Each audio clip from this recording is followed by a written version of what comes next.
السلام علیکم دوستو، کیسے ہیں آپ سب؟ میں زمینہ فیاض ایک بار پھر آپ کے ساتھ میں شروع کر رہی ہوں ڈریم مین پارٹ 2۔ شکریہ۔ اس سے پہلے کہ ہنا کچھ کہتی دراگ بول اٹھا۔ وہ یہی سمجھا کہ ہنا نے اسے شکریہ ادا کرنے کے لیے روکا ہے۔ نو نیڈ، اٹس اوکے، اس نے وہیں کھڑے ہوئے سپاٹ لہجے میں کہا۔ ہنا بھاگتی ہوئی بزل کے پاس آئی۔ دراگ، درید اور بدرا تینوں کے رنگ فک ہوئے ہنا کو بزل کا ہاتھ پکڑتے دیکھ۔ کیا کر رہی ہو؟ ہوش میں آؤ، چھوڑو میرا ہاتھ، تمہارے پیرنٹس دیکھ رہے ہیں۔ بزل نے اپنا ہاتھ اس کے ہاتھ سے نکالا۔ ڈیڈ، مجھے آپ سے کچھ کہنا ہے، وہ دراگ کی طرف دیکھ کر بولی۔ دراگ خاموش تھا مگر کڑے تیوروں سے اسے دیکھ رہا تھا۔ ڈیڈ، مجھے بزل سے شادی کرنی ہے۔ دراگ اور بدرا کے سر پر تو جیسے ساتوں آسمان ٹوٹ پڑے ہوں اس کی بے تکی بات سن کر۔ بکواس بند کرو اور چلو اندر۔ درید نے ہنا کی کلائی کھینچ کر اسے اندر لے جانے کی کوشش کی۔ بھیا چھوڑو مجھے، بات کرنی ہے مجھے۔ وہ اپنے بھائی کی مضبوط گرفت سے اپنی کلائی آزاد کروانے کی کوشش کر رہی تھی۔ دراگ نے خود پر قابو کیا اور اپنا ہاتھ اس پر اٹھانے سے گریز برتا۔ صنف مخالف پر ہاتھ اٹھانا اس کی سرشت میں شامل نہیں تھا، اور یہ تو پھر اس کی اپنی لاڈلی بیٹی تھی۔ وہ اس پر ہاتھ تو نہ اٹھا پایا مگر کڑے تیوروں سے اسے گھور رہا تھا۔ بدرا آگے بڑھی اور اس کی فضول بات پر اس کے منہ پر زوردار تماچا رسید کیا۔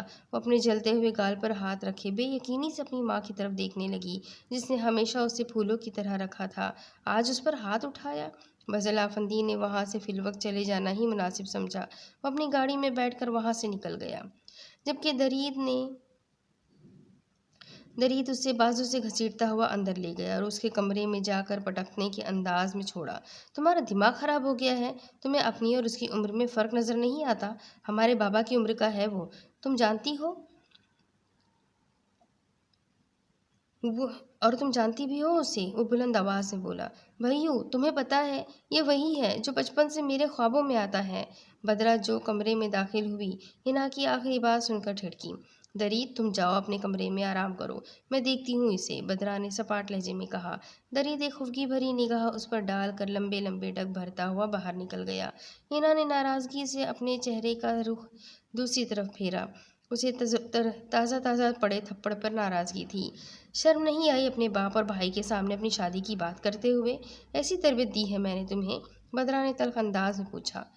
میں پہلے بھی ڈیڈ سے ہر بات کرتی رہی ہوں، تو شادی کی بات کرنے میں کیسی قباحت؟ میں چاہتی ہوں بزل کو۔ نہایت افسوس کی بات ہے، تم نے میری زندگی بھر کی ریاضت مٹی میں ملا دی ہے۔ کتنے بڑے ہیں وہ تم سے، میں نے کبھی کزن ہونے کے باوجود بھی آج تک ان کا نام نہیں لیا، اور تم کیسے بے دھڑک طریقے سے نام لے رہی ہو؟ ادب لحاظ سب کچھ بھول گئی ہو؟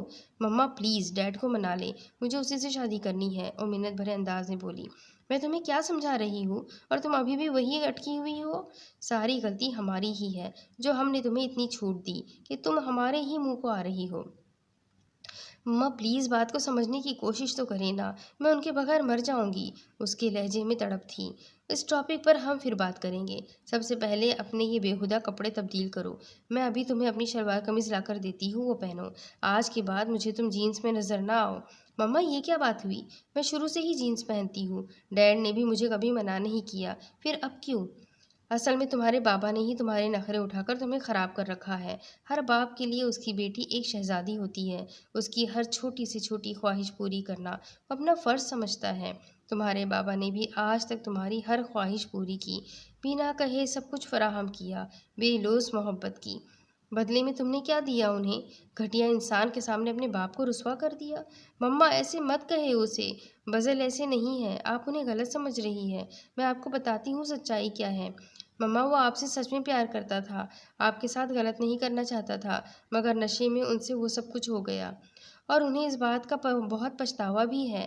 ہنا نے ڈائری میں پڑھی ہوئی ساری تفصیل اس کے گوش گزار کر دی۔ بدرا اس کے منہ سے ساری سچائی سن کر ہکدک سی رہ گئی۔ کلوز دس ٹاپک ہنا، میں اس بارے میں اور کوئی بات نہیں کرنا چاہتی، وہ روٹھے ہوئے انداز میں بولی۔ ہاں، اور میری ایک بات اور دھیان سے سن لو، اب تم کہیں اکیلی باہر نہیں جاؤ گی، نہ تو یہ ڈریسنگ کرو گی، اور جہاں بھی نامحرم مرد دیکھو ان سے الجھنے کی بجائے اپنا راستہ تبدیل کر لو۔ ایک لڑکی کے لیے اس کی عصمت کی حفاظت سے بڑھ کر کچھ نہیں ہوتا۔ مما چاہے وہ کسی بھی بے بس لڑکی کے ساتھ کچھ بھی کر رہا ہو، تم نے اس بے بس لڑکی کی جان بچائی تھی نا، تو کیا ہوا؟ برا وقت پڑنے پر وہ لڑکی اپنی عزت بچا کر بھاگ نکلی۔ یہاں تو نیکی کا زمانہ نہیں رہا۔ میں یہ نہیں کہہ رہی کہ کسی بھی لڑکی کی عزت مت بچاؤ، مگر یہ کہنا چاہتی ہوں کہ اپنی عزت پامال ہونے سے بچاؤ۔ اس معاشرے کے مرد بھوکے بھیڑیے کی طرح گھوم رہے ہیں، جہاں بھی انہیں ماس نظر آئے وہ جھپٹ پڑتے ہیں۔ یہاں پر نہ تو کم عمر بچیاں محفوظ ہیں، نہ ہی نوجوان، بلکہ کچھ خبروں میں تو میں نے سنا ہے کہ کم عمر بچیوں کے علاوہ کم عمر بچے بھی اب محفوظ نہیں۔ توبہ توبہ، استغفار! ایک خبر میں تو 4 مردوں نے ایک بکری کے ساتھ۔ استغفار! کہتے ہوئے اس نے اپنے کانوں کو ہاتھ لگائے۔ پہلے دور میں بیٹیوں کو پیدا ہوتے ہی زندہ درگور کر دیا جاتا تھا۔ آج کے دور میں بھی لوگ بیٹیوں کو پیدا کر کے ڈرنے لگ جاتے ہیں۔ کب کس وقت کچھ ہو جائے کچھ پتہ نہیں۔ اللہ پاک سب کی بیٹیوں کی عزت کو محفوظ فرمائے، آمین۔ اور ایسے درندوں کو بھی ہدایت دے اور ہدایت نہ پانے والوں کو عبرت کا نشانہ بنا دیا جائے۔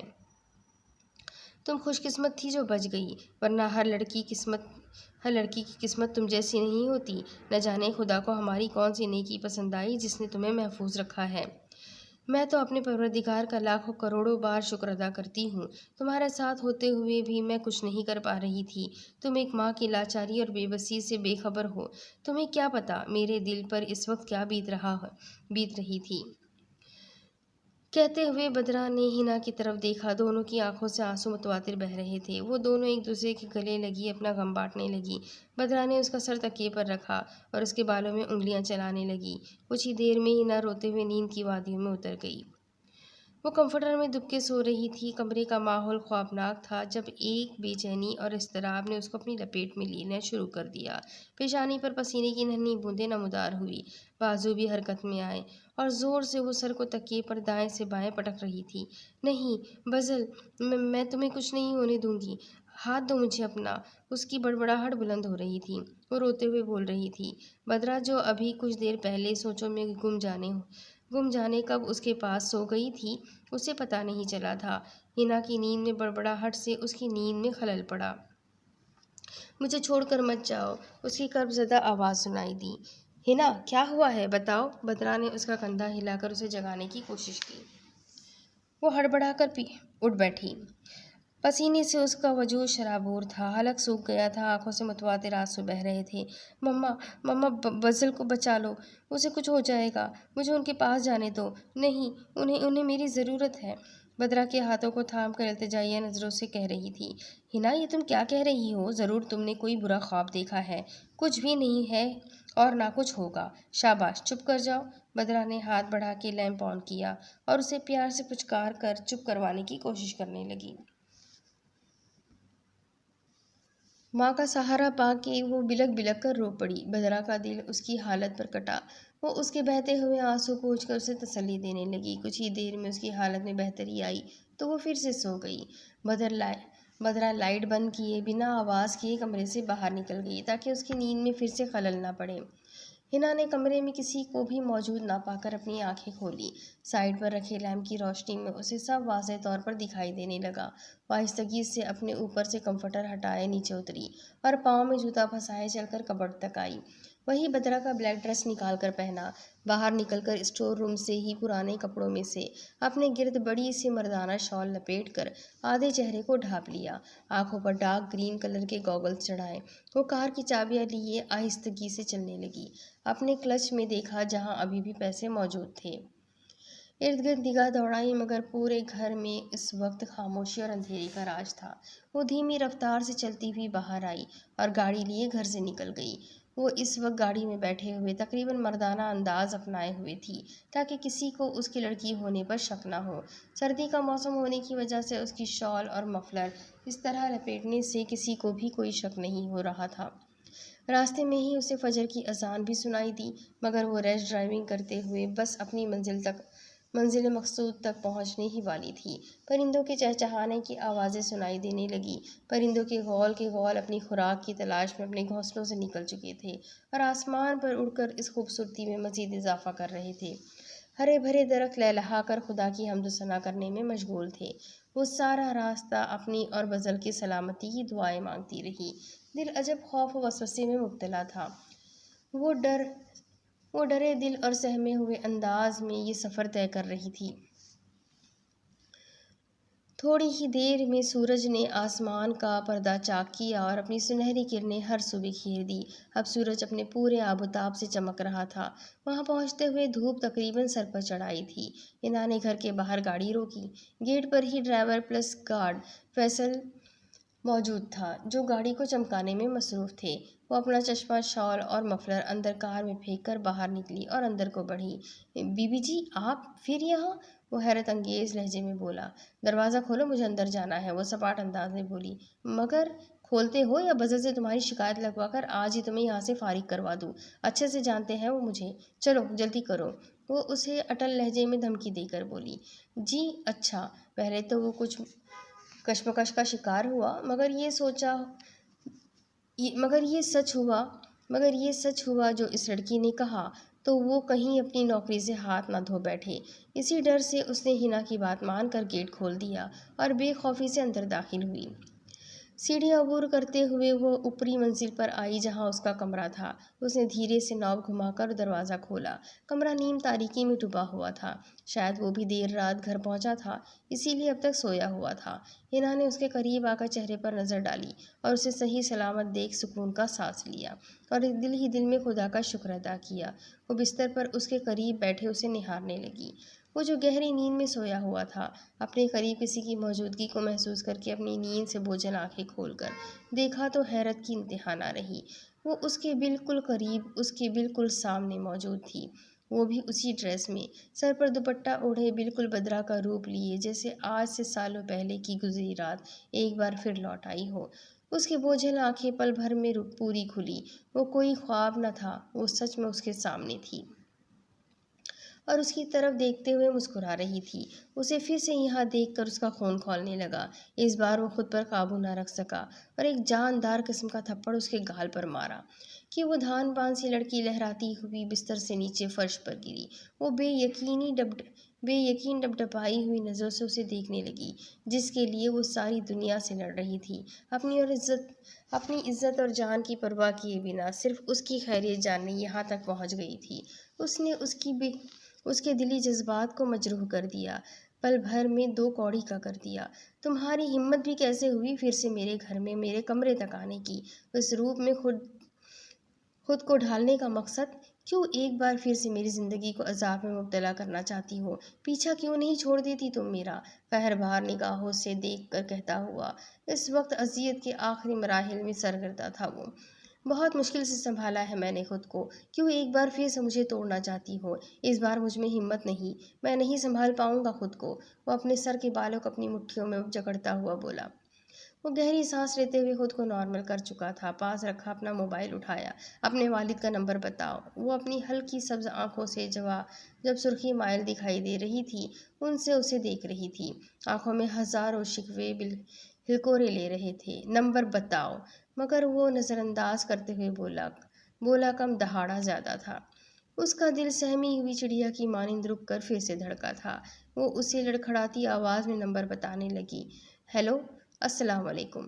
وعلیکم السلام۔ دراغ نے انجان نمبر دیکھ کر فون اٹھایا اور اجنبی انداز میں ہی جواب دیا۔ جی کہیے، کون ہے آپ؟ دراغ نے پوچھا۔ میں بزل آفندی، آپ کی بیٹی میرے پاس ہے، میرے گھر میں۔ کیا؟ اس کی آنکھیں حیرت کی زیادتی سے ابل پڑی۔ جو ابھی ڈائننگ ٹیبل پر آ کر ناشتے کے لیے بیٹھا تھا، بدرا بھی ڈائننگ ٹیبل پر ناشتے کے لوازمات چن رہی تھی، درید بھی وہیں موجود تھا۔ اس کی مشتعل آواز پر دونوں نے ہی دراغ کی طرف دیکھا، جس کے چہرے پر اس وقت غصے کے آثار نمایاں تھے۔ وہ اپنی مرضی سے خود یہاں آئی ہے، تم آ کر اسے یہاں سے لے جاؤ، میں ایڈریس سینڈ کر دیتا ہوں۔ بزل نے دو ٹوک بات کیے فون رکھا۔ دراغ نے فوراً سے بیشتر باہر کی راہ لی۔ کیا ہوا ہے؟ کچھ بتائیں گے بھی مجھے؟ بدرا اس کے پیچھے لپکی۔ کیا ہوا بابا؟ درید بھی اس کے پیچھے ہو لیا۔ اس نے آنکھیں بند کر کے گہری سانس لی اور پیچھے مڑا۔ ہنا بزل کے گھر پہ ہے۔ یہ الفاظ اس نے کیسے کہے یہ صرف اس کا دل ہی جانتا تھا۔ بدرا اپنی بے خبری پر پشیمان ہوئی۔ دراغ اپنی گاڑی میں بیٹھا تو بدرا اور درید بھی اس کی تقلید میں گاڑی میں بیٹھ گئے۔ سارے راستے اپنی پیشانی کو مسلتے ہوئے پریشان رہا۔ کن پٹیوں کی رگیں سوچنے کے بعد ابھری ہوئی تھی۔ دماغ عجیب کھولن کا شکار تھا۔ بدرا اور درید کا حال بھی ہنا کی حرکت پر دراغ سے کچھ مختلف نہ تھا۔ تم سمجھتے کیوں نہیں؟ مجھے اس دنیا میں بھیجنے کا کیا مقصد ہے خدا کا؟ وہ اپنی جگہ سے اٹھ کر بھرپور بہادری کا مظاہرہ کرتے ہوئے ایک بار پھر اس کے مقابل آ کھڑی ہوئی۔ بزل نے سر اٹھایا اور اس کی طرف کاٹ دار نظروں سے دیکھا۔ اللہ تعالیٰ چاہتے تو مجھے کوئی بھی شکل و صورت دے دیتے، اس واحد ذات کے بس میں کیا نہیں؟ بے شک وہ ہر چیز پر قادر ہے، مگر اس پاک ذات نے مجھے بالکل میری ماں جیسی شکل سے نوازا۔ کیوں؟ یہ جانتے ہیں آپ؟ میں بتاتی ہوں آپ کو۔ ہم جو دعائیں کرتے ہیں اس پاک ذات سے، وہ یا تو ان دعاؤں کو سن کر کن کا درجہ ادا کر دیتا ہے یا انہیں آخرت کے لیے محفوظ کر لیتا ہے، اور آپ کی دعاؤں میں اتنی شدت تھی کہ اس نے میری ماں کو تو نہیں دیا، آپ کو، کیونکہ وہ پہلے سے ہی کسی اور کے مقدر میں لکھی جا چکی تھی۔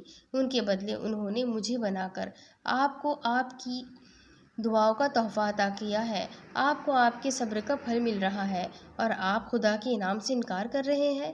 جھوٹ بولتی ہو تم، ایسا کچھ نہیں۔ وہ اس کی باتوں سے منحرف تھا۔ تو پھر کیوں مجھے ہر وقت صرف آپ دکھائی دیتے تھے اپنے خوابوں میں؟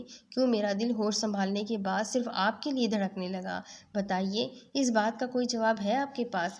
آپ نہیں مانتے یہ سب تو اس میں میرا نہیں آپ کی نظروں کا قصور ہے۔ خاموش ہو جاؤ۔ تمہارے والدین پہنچ جائے تو ان کے ساتھ واپس چلی جانا، مجھے کسی کی کوئی ضرورت نہیں۔ وہ دل پر پتھر رکھ کر بولا۔ وہ اس لڑکی کو کبھی بھی ان خاردار راستوں پر گھسیٹنا نہیں چاہتا تھا جن کا وہ خود مسافر تھا۔ بہت پچھتائیں گے آپ، مگر تب میں نہیں رہوں گی۔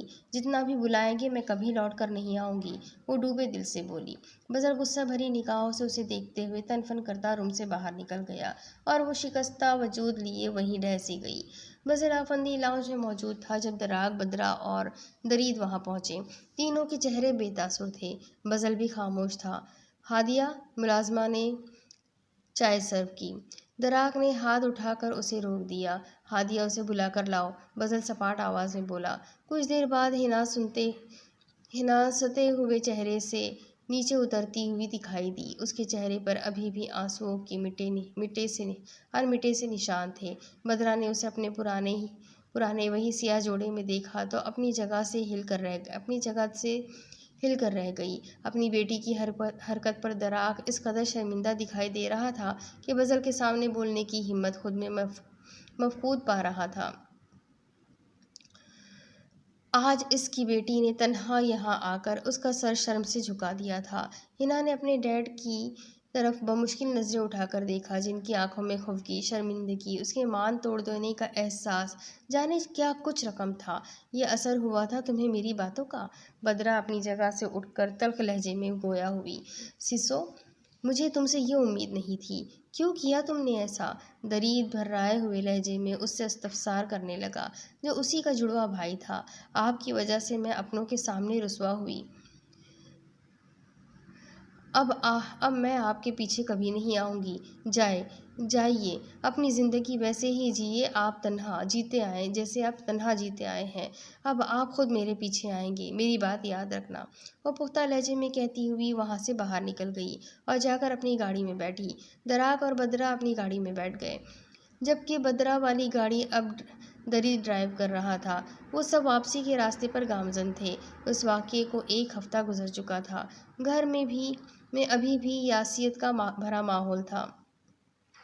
حنا کالج جانا ترک کر چکی تھی، سارا دن کمرے میں بند رہتی۔ ہفتہ ہو چکا تھا وہ اپنی ضد پر قائم تھی۔ بدرا بھی اس سے خفا تھی۔ 2-3 دن تو اس نے حنا کو اس کے حال پر چھوڑ دیا، وہ بھی ناراض تھی اس سے، مگر جب وہ چوتھے دن بھی کمرے سے باہر نہیں نکلی تو اسے تشویش لاحق ہونے لگی۔ بالآخر وہ اس کے کمرے میں داخل ہوئی۔ حنا ابھی تک انہی سیاہ کپڑوں میں ملبوس تھی جو ملگجے سے دکھائی دینے لگے تھے۔ اب وہ اوندھے منہ لیٹے نیم بے ہوش سی تھی۔ بدرا نے اس کا سر اپنی گود میں رکھ کر اس کے گال تھپتھپا کر اسے اٹھانا چاہا، پھر پاس پڑا پانی مٹھی میں لے کر اس کے چھینٹے اس کے منہ پر مارے تو وہ کچھ ہوش میں آئی۔ پھر پانی کا گلاس بھر کر اس کے منہ کو لگایا۔ باہر سے جا کر سینڈوچ بنا کر لائی اور زبردستی اس کے نانا کرنے کے باوجود بھی اسے کھلائے تاکہ اس کے نڈھال وجود میں جان آ سکے۔ آج 7واں دن تھا۔ وہ وہیں لیٹے ہوئے چھت کو گھور رہی تھی۔ بدرا نے اس کے قریب آ کر اسے اٹھانا چاہا۔ ہنا باہر آؤ اور اپنے بابا سے معافی مانگو، مگر وہ اپنی جگہ بے سد لیٹی رہی۔ بدرا نے اسے بے سد سا دیکھا تو اس کے پاس آئی اور اس کے سرخ ہوتے ہوئے چہرے کو دیکھ کر اس کی پیشانی کو چھوا جو انگارے کی مانند بخار کی شدت سے دہک رہی تھی۔ اسے تو بخار ہے، وہ ہلکی سی آواز میں خود سے کہنے لگی۔ بدرا نے باہر جا کر دراک کو اس کی حالت سے آگاہ کیا تو دراک اور درید دونوں اسے اپنے ساتھ ہاسپٹل لے گئے۔ ڈاکٹرز نے پہلے تو اس کے تیز بخار کو کم کرنے کی ٹریٹمنٹ شروع کی، پھر جب شدت کم ہوئی تو انہوں نے پیشنٹ کی حالت دیکھ کر انہیں بتایا کہ وہ ذہنی تناؤ کا شکار ہے، اس کا خاص خیال رکھا جائے۔ ہنا کی حالت میں بہتری آتے ہی وہ اسے گھر لے کر آ گئے۔ تینوں ہی اس کی حالت کو لے کر پریشان تھے، مگر اس کی بے جا خواہش پوری کرنا بھی ان کے بس میں نہ تھا۔ اس افسردہ ماحول میں ہر کوئی ایک دوسرے سے نظریں چرائے گھوم رہا تھا۔ ہنا کو بلاؤ، اسے کہو ہمارے ساتھ آ کر ڈنر کرے، دراک نے درید سے کہا۔ تھوڑی دیر میں درید اور ہنا آتے ہوئے دکھائی دیے۔ دراک نے اپنی لاڈلی بیٹی کے چہرے پر دیکھا، جہاں ہمیشہ مسکراہٹ سجی رہتی تھی، آج وہ لب آپس میں باہم سختی سے پیوست تھے۔ آنکھوں کے نیچے سیاہ حلقے نمایاں ہو رہے تھے، صحت بھی پہلے جیسی نہیں رہی تھی، چہرے کی تر و تازگی غائب تھی اور اس کی جگہ اب زردیاں گھلتی ہوئی لگی۔ اپنی بیٹی کو اس حال میں دیکھ کر دراک کا دل ڈوب کر ابھرا۔ اتنی سی عمر میں یہ کیسا روگ لگا بیٹھی ہے؟ وہ خود کو کیا دنیا جہاں بھلا دیا۔ نہ اپنی ہوش ہے اور نہ کسی کی۔ وہ کھانے کے لیے بیٹھ تو گئی تھی، مگر چاولوں کی پلیٹ میں خالی چمچ گھمائے جا رہی تھی، ابھی تک ایک بھی بائٹ منہ میں نہیں ڈالا تھا۔ دراک کا سارا دھیان اسی کی حرکت پر تھا۔ ٹھیک سے کھانا کھاؤ۔ ناراضگی کا عنصر ابھی بھی نمایاں تھا، مگر فکر بھی تھی۔ بھوک نہیں ہے ڈیڈ؟ وہ لاکھ خود پر ضبط کے بندھن باندھنے کی کوشش کر رہی تھی، مگر آنسو بالآخر چھلک ہی پڑے۔ وہ بھاگتی ہوئی واپس اپنے روم میں چلی گئی۔ ادھر دوسری طرف بزل آفندی کا حال بھی ہنا جیسا ہی تھا۔ جب سے وہ گئی تھی اس کا چین و قرار اب لوٹ کر اپنے ساتھ لے گئی تھی۔ ایک پل کے لیے بھی اسے سکون میسر نہیں تھا۔ وہ اکیلا گھر میں بولایا پھرتا، بزنس کی بھی کوئی ہوش نہ تھی۔ ہنا کے آخری الفاظ اس کے کانوں میں گونجتے رہتے، خدائی انعام، کبھی واپس نہیں آؤں گی۔ وہ سر تھامے گھنٹوں اسی کے بارے میں نہ چاہتے ہوئے بھی سوچنے لگا تھا۔ پہلی بار بھی اسی چہرے سے محبت ہوئی اور دوسری بار بھی وہ خود سے بولا، میں اس کا دل دکھا کر خود بھی سکون سے نہیں رہ پا رہا، کیا کروں میں؟ جتنا اسے بھلانے کی کوشش کرتا ہوں اتنی شدت سے وہ یاد آنے لگتی ہے۔ کیوں آئی میری زندگی میں تلاطم برپا کرنے؟ ایک بار پھر سے میری زندگی میں بھونچال آ گیا، سب تہس نہس ہو گیا۔ وہ ڈریسر پر پڑی پرفیومز کی بوتلیں ایک ہاتھ مار کر گراتے ہوئے زور سے گھرایا، پھر خود کو نارمل کرنے کے لیے واپس بستر پر آ کر لیٹ گیا اور اس کے بارے میں سوچنے لگا۔ آنکھیں بند کرتا تو اس کی شکوہ کناں ڈبڈبائی ہوئی آنکھیں دکھائی دیتی، آنکھیں کھولتا تو بھی صرف وہی دکھائی دیتی۔ وہاں پاس ہی پڑا ہوا اپنا موبائل اٹھایا، face book per log in کیا، ہنا دراک علی کے نام سے آئی ڈی سرچ کی۔ کچھ دیر کی محنت سے آخر وہ اس کی آئی ڈی ڈھونڈنے میں کامیاب ہو گیا۔ اس کے ہاتھ اور کلائی کی ڈی پی لگی ہوئی تھی۔ بزل نے اسے اس کی مخصوص کلائی میں موجود بینڈز کی وجہ سے پہچانا اور وہاں سے آئی بی میں میسج کیا۔ ہنا، بدرا ابھی کچھ دیر پہلے زبردستی سے اسے سوپ پلا کر کمرے سے باہر نکلی تھی کہ فون پر نوٹیفیکیشن کی آواز سن کر ہنا نے پاس پڑا ہوا موبائل اٹھایا اور اسے کھول کر دیکھا کسی انجان آئی ڈی سے میسج موصول تھا۔ اس نے ڈی پی کھول کر دیکھا، سامنے ہی وہ اپنی شاندار پرسنالٹی سمیت پورے طمطراق سے براجمان تھا۔ بزل کے دل موہ لینے والی تصویر دیکھ وہ اسے آنکھوں کے ذریعے اپنے دل میں اتارنے لگی۔ بزل نے دیکھا وہ آن لائن تھی اور اس کا میسج دیکھ چکی تھی، مگر کوئی بھی جواب موصول نہیں ہوا۔ یہ میں کیا اسی کی طرح بچکانہ حرکات کر رہا ہوں؟ وہ مسکرا کر خود ہی سے ہم کلام ہوا۔ اس کے بارے میں سوچتے ہوئے ہی اس کے لبوں کو مسکراہٹ نے چھوا۔ اس دیوانی نے مجھے بھی دیوانہ بنا ڈالا ہے۔ مجھے ڈائریکٹ دراک سے بات کرنی ہوگی، پھر جو بھی ہوگا دیکھا جائے گا۔ اس نے اپنے کال لاگ میں سے دراک کا نمبر سرچ کیا، پھر کال ملائی۔ دوسری ہی بیل پر کال ریسیو کر لی گئی۔ دراک، میں۔ اس سے پہلے کہ وہ بات شروع کرتا دراک بول پڑا، میں جانتا ہوں تم بزل آفندی، آگے بولو کیا کام ہے، کیوں کال کی ہے؟ میں دراصل اس معاملے میں خود سے بات کرتے ہوئے اسے پہلی بار ہچکچاہٹ کا سامنا کرنا پڑا۔ میں تمہارے گھر آنا چاہتا ہوں رشتے کے سلسلے میں، اگر تمہاری اجازت ہو تو، بالآخر اس نے کہہ دیا۔ دراق کو بزل سے اس بات کی قطعاً توقع نہیں تھی۔ بدرا جو پاس بیٹھی سب سن رہی تھی، کیونکہ فون کا اسپیکر آن ہونے کی وجہ سے آواز باہر آ رہی تھی۔ دراق کے ہاتھ پر اپنا ہاتھ رکھ گئی۔ دراق نے حیران کن نظروں سے اسے دیکھا۔ بدرا نے حامی والے انداز میں آنکھیں جھپکائی۔ وہ متفکر انداز میں اس کی طرف دیکھنے لگا۔ وہ جو انکار کرنے والا تھا بدرا کو دیکھ کر رکا۔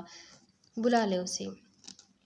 یہ تم کیا کہہ رہی ہو؟ موبائل کے اسپیکر پر ہاتھ رکھ کر آہستہ سے بولا۔ بعد میں بتاتی ہوں۔ ٹھیک ہے، تم آ جاؤ، پھر مل کر بات کریں گے۔ دراق نے بزل سے کہہ کر کال کاٹ دی۔ اب بتاؤ۔ وہ پوری طرح اس کی طرف متوجہ ہوا۔ آپ اپنی بیٹی کی حالت تو دیکھ رہے ہیں، وہ کس حال میں ہے۔ پڑھنا، کھانا، پینا، سونا، ڈھنگ سے جینا، سب کچھ چھوڑ چکی ہے۔ اس کے پیچھے وہ ہماری مخالفت مول لیے کیسے کیسے قدم اٹھا چکی ہے۔ اس سے پہلے کہ وہ کوئی غلط قدم اٹھائے اور اپنی زندگی کے ساتھ کچھ غلط کرے، ہمیں اس کی بات بھی سن لینی چاہیے۔ تم بزل کی اصلیت جانتے ہوئے بھی یہ سب کہہ رہی ہو؟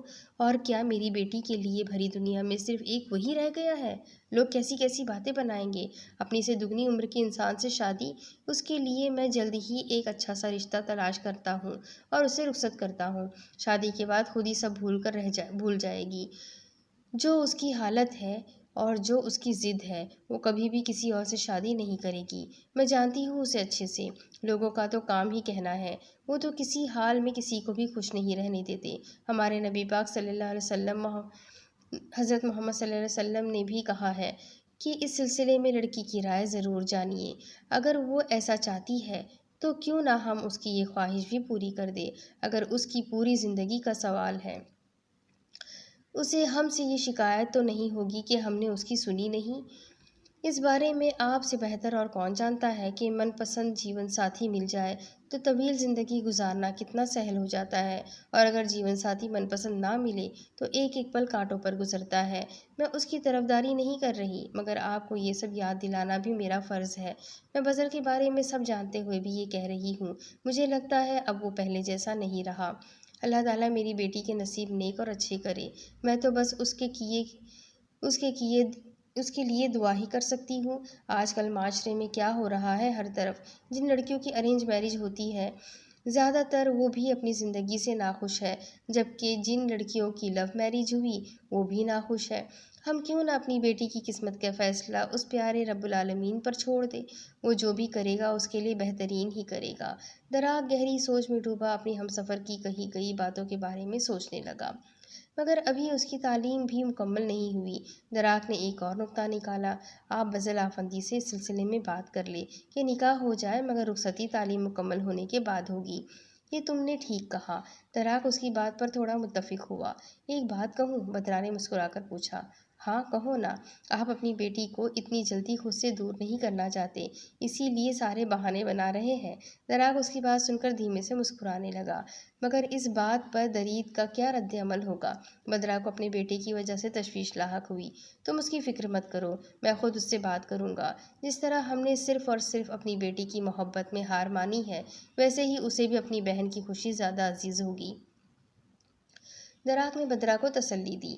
بزل گھر آیا اور پھر مل کر یہ معاملہ طے پایا کہ ایک چھوٹی سی نکاح کی تقریب رکھ لی جائے، جس میں بس خاندان کے کچھ افراد شامل ہوں گے۔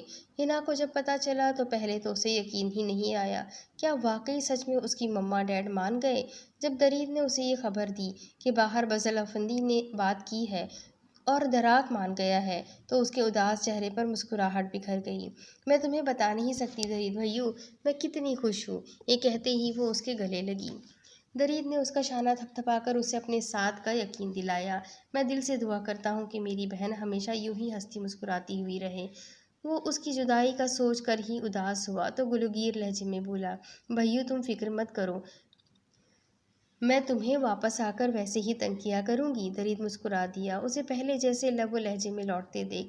ہنا دل ہی دل میں بہت خوش تھی، مگر اس نے دوبارہ خود سے بزل سے رابطہ نہیں کیا تھا۔ آخر کو اس نے میرے جذبات کو ٹھیس پہنچائی تھی، اتنی جلدی تو معافی نہیں ملنی چاہیے، اس نے خود ہی سے سوچا۔ بزل کی طرف سے اس کی اکلوتی بہن الینا، اس کا شوہر مزربان اور ان کے بچے شامل ہوئے۔ عائزہ اور دائم دونوں اس دنیا سے رخصت ہو چکے تھے، جبکہ دراک اور بدرا کی طرف سے تمر، وامق، تقی، اس کی بیوی اور ادا اور ان کے بچے بھی شامل ہوئے۔ نہایت ہی پروقار تقریب میں حنا کو ہمیشہ ہمیشہ کے لیے بزل آفندی کے نام سے منسوب کر دیا گیا۔ بزل آفندی کے عقد میں آ کر وہ خوشی سے پھولے نہیں سما رہی تھی۔ باہر لان میں ہی خوبصورت سا اسٹیج بنا کر وہاں نئے جوڑے کے بیٹھنے کا انتظام کیا گیا تھا۔ بزل آفندی بلیک 4 پیس سوٹ میں ملبوس، بھوری شرٹ پر بھوری ہی ٹائی لگائے، اپنی بھوری آنکھوں میں وہی چمک لیے پوری شان سے انوکھی چمک لیے پوری شان سے براجمان تھا۔ اس کی سوبر سی لکس اسے سب سے منفرد بنا رہی تھی۔ وجیح تو وہ شروع سے ہی تھا، تبھی تو اسے ماڈلنگ کی آفرز ہوتی تھی۔ عمر کے اس حصے میں آنے کے باوجود بھی اس کی شخصیت دلوں پر چھا رہی تھی۔ ہلکی سی بیئرڈ میں اس کی سفید رنگت مزید نمایاں ہو رہی تھی۔ کچھ ہی دیر میں علینا، ادا اور بدرا حنا کو اپنے ساتھ لیے اسٹیج پر آئی۔ بزل نے نظریں اٹھا کر اپنی دیوانی کی طرف دیکھا تو دیکھتا ہی رہ گیا۔ سرخ عروسی لباس میں ملبوس اس کا نازک سا وجود جگمگا رہا تھا۔ وہ سہج سہج کر قدم اٹھاتے ہوئے اس کے پاس آ رہی تھی۔ آج اس کا چہرہ خوشی کے احساس سے تمتما رہا تھا۔ میک اپ نے اس کے قدرتی حسن میں مزید اضافہ کرتے ہوئے اس کے روپ کو دو آتشہ بنا رکھا تھا۔ وہ اپنے سجے ہوئے روپ سے اس کے دل کی دنیا تہ و بالا کر چکی تھی۔ اس نے اسٹیج پر آنا چاہا تو بزل نے اپنی جگہ سے اٹھ کر بڑے مان سے اس کے آگے اپنا ہاتھ پیش کیا۔ وہ خود کو دنیا کی خوش قسمت ترین لڑکی گردانے لگی تھی اور آہستگی سے اس کے ہاتھ میں اپنا ہاتھ دے گئی۔ بزل نے نرمی سے اس کا ہاتھ تھام کر اپنے ساتھ بیٹھنے کی جگہ دی۔ سب باری باری اسٹیج پر آ کر انہیں مبارکباد دے رہے تھے۔ پھر کھانے کا دور چلا تو سبھی اسی میں مصروف ہو گئے۔ ابھی تک ناراض ہو، اس دن کے بعد سے ان دونوں میں کوئی رابطہ نہیں تھا۔ دونوں میں سے کسی نے بھی کوشش بھی نہیں کی تھی۔ نہیں، وہ ہولے سے منمنائی۔ بزل نے اپنے ہاتھ میں اس کا حنائی ہاتھ تھام کر کہا، آخر تم نے مجھے مجبور کر ہی دیا یہ سب کرنے پر۔ وہ ترچھی نگاہوں سے اسے دیکھتے ہوئے بولا اور اس کے ہاتھ کی پشت کو اپنے انگوٹھے سے سہلانے لگا۔ حنا کا ہاتھ پسینے سے شرابور ہو رہا تھا اس کے چھونے سے۔ اس نے بزل کی گرفت سے اپنا ہاتھ نکالنا چاہا۔ مجھے اپنی محبت پر غرور تھا، وہ اٹل انداز میں یقین سے بولی۔ چھوڑے پلیز۔ چھوڑنے کے لیے تو نہیں تھاما، وہ بھی بزد ہوا۔ اچھا، پھر آپ کو میری بات ماننی پڑے گی، حنا نے نظریں جھکائے ہوئے کہا۔ وہ کیا؟ بزل نے اچنبھے سے اسے دیکھ کر پوچھا۔ اب اس کے آگے کی کہانی میں آپ کو اگلی قسط میں سناتی ہوں کہ اب حنا اس سے کیا بات منوائے گی۔ یہ کہانی مجھے تو بہت پیاری لگ رہی ہے، شاید آپ کو بھی اچھی لگ رہی ہوگی۔ تو انشاءاللہ اگلی قسط میں پھر ملتے ہیں، تب تک کے لیے اللہ حافظ۔